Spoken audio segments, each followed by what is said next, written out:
Olá pessoal do sexto ano, bem-vindo à nossa terceira aula no formato remoto.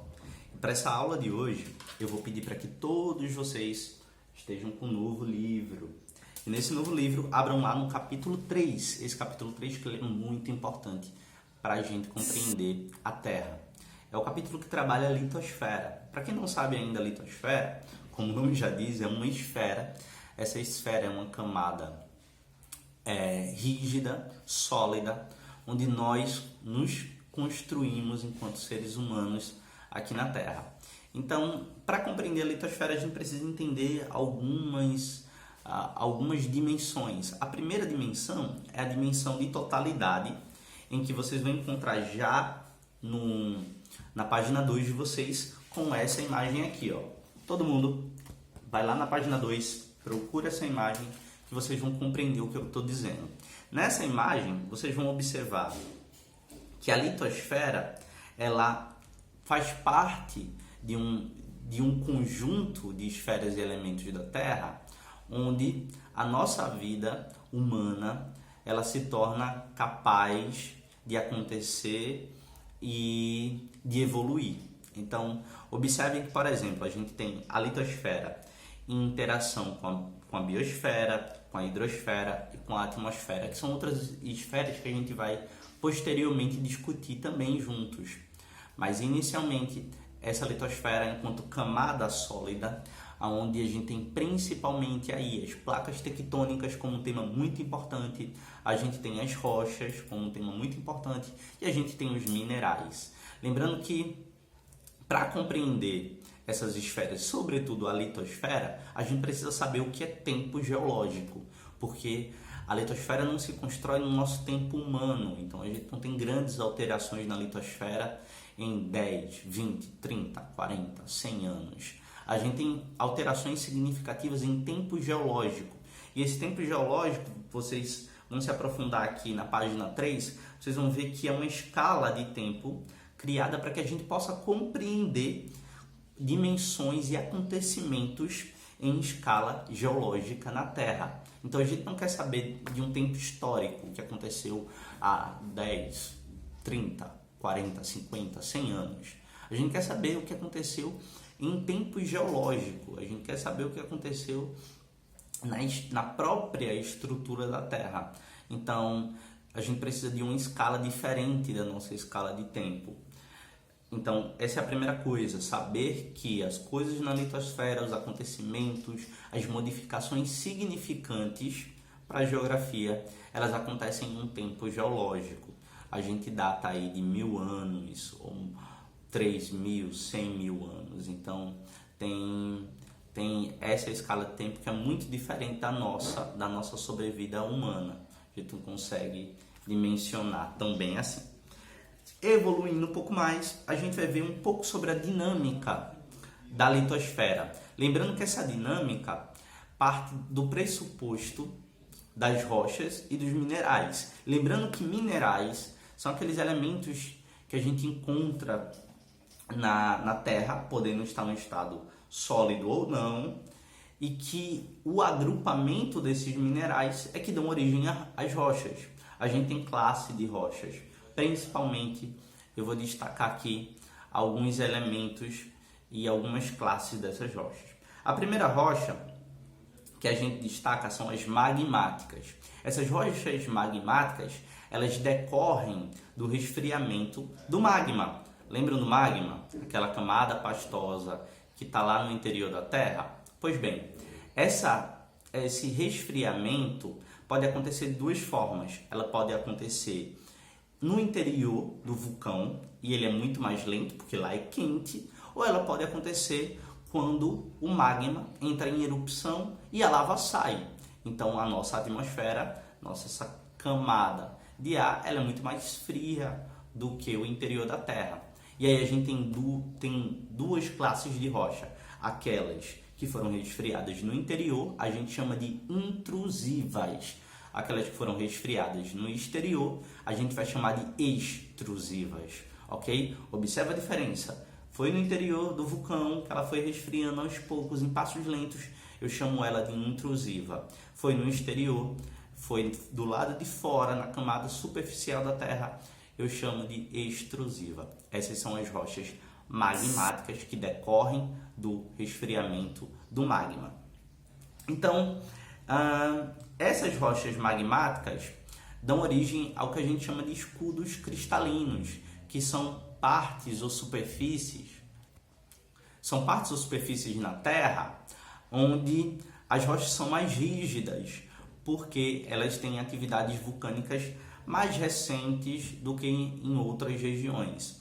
Então, são mais rígidas porque são originadas de rochas magmáticas. Observem muito bem esse mapa da página 5, vocês vão ter noção de onde ocorrem essas áreas. Além disso, a gente tem as rochas sedimentares. Essas rochas sedimentares também partem de alguns processos que são bem interessantes. Sedimentares vem de quê? De quê? Sedimentos. Isso. Então, ela parte de sedimento de outras rochas. Então, essas rochas que foram sedimentadas, elas passaram por um processo que a gente chama de intemperismo. Ou seja, elas foram se desgastando ao longo do tempo. Após esse processo de desgaste, elas foram erodindo. Então, o segundo processo é o processo de erosão. Para que a gente tenha rochas sedimentares, a gente precisa pensar nesses dois processos. Intemperismo, que é o desgaste da rocha matriz, da rocha mãe, que originou o sedimento, e a gente tem depois a erosão, ou seja, esse material desgastado, ele vai erodindo, caindo, é um movimento. Depois ele é compactado devido ao nível de temperatura e pressão e dá origem a uma nova rocha. Essa rocha a gente chama de sedimentar. É uma rocha que tem origem de outras rochas e de outros materiais que podem estar agrupados, como por exemplo os minerais, tá bem? Então, lembrem desses processos, erosão e intemperismo. Por último, a gente tem aqui o que a gente chama de rochas metamórficas. Abram lá na página 9 e vocês vão observar que essas rochas metamórficas, elas passam por um processo parecido com a metamorfose, mudança. Essa metamorfose acontece quando uma rocha magmática ou sedimentar, ela sofre alguma alteração no seu nível de pressão ou temperatura. Ou ela é muito pressionada pelo interior da Terra, ou ela passa por um processo que eleva muito a temperatura e ela passa por mudanças, por essa metamorfose nas suas propriedades químicas. Então são rochas que passaram por processo de metamorfose, de mudanças. Elas podem ter sido originadas de uma rocha sedimentar, elas podem ter sido originadas de uma rocha magmática, ou ela pode ter sido originada de uma outra rocha metamórfica. Uma rocha metamórfica também pode dar origem a outra rocha metamórfica. Basta a gente alterar aí o nível de pressão e temperatura na qual ela está sendo submetida. Isso é bem importante a gente entender essas rochas, porque a nossa litosfera é composta por rochas e minerais. São esses elementos rígidos e sólidos que fazem com que a gente tenha compreensão da nossa estrutura física e sólida aqui na Terra. E, além disso, elas estão sobrepostas a placas, que a gente chama de placas tectônicas, que vocês vão encontrar lá na página 11. E essas placas tectônicas, elas estão sobre o manto da Terra, esse manto que boa parte se encontra na estrutura viscosa e pastosa, só lembrar do magma, e super quente. Essas placas, elas exercem uma função de flutuar sobre esse manto e, ao mesmo tempo, comportar a nossa estrutura rochosa. Então, essas placas também estão em movimento. Esses movimentos podem ser divergentes ou convergentes. Quando o movimento é divergente? O movimento é divergente quando as placas estão divergindo, estão indo para caminhos opostos. No mapa da página 11 vocês vão encontrar isso. E os movimentos são convergentes quando eles estão se encontrando. Então, se a gente observar, por exemplo, aqui, vão lá nesse mapa aqui da página 11 e procurem pela placa sul-americana, a placa na qual nós brasileiros estamos sobre ela. Então vocês vão observar que nessa placa existem dois movimentos. Um movimento próximo no Oceano Atlântico, que é um movimento divergente, ou seja, de separação, onde a placa africana e a placa sul-americana parecem estar indo para caminhos opostos. Ótimo. E existe um movimento convergente. Você observa aqui a placa de Nazca.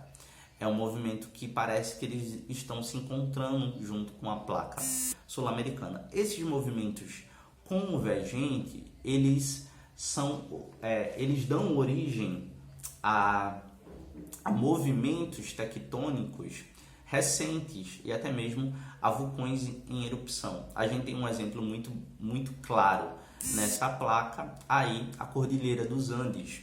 Então, como desafio, eu lanço justamente vocês fazerem a pesquisa sobre a Cordilheira dos Andes e como foi que se originou essa cordilheira e por que ela é mantida tão bem até os dias atuais, tá bem? Esse é o desafio da nossa semana. Com uma atividade teórica, eu vou deixar a página 3, 4 e 6. Vocês vão realizar no livro didático de vocês essas páginas que eu mencionei, tá bem? Por fim, eu vou pedir para que todo mundo se cuide. Vocês já devem estar cansados de ouvir isso, mas nunca é demais. Eu vou pedir para que todos vocês se cuidem, fiquem bem e qualquer dúvida, estamos aqui. Vocês podem passar para a coordenação, ok? Tá bem? Abraço a todos. Tchau, tchau.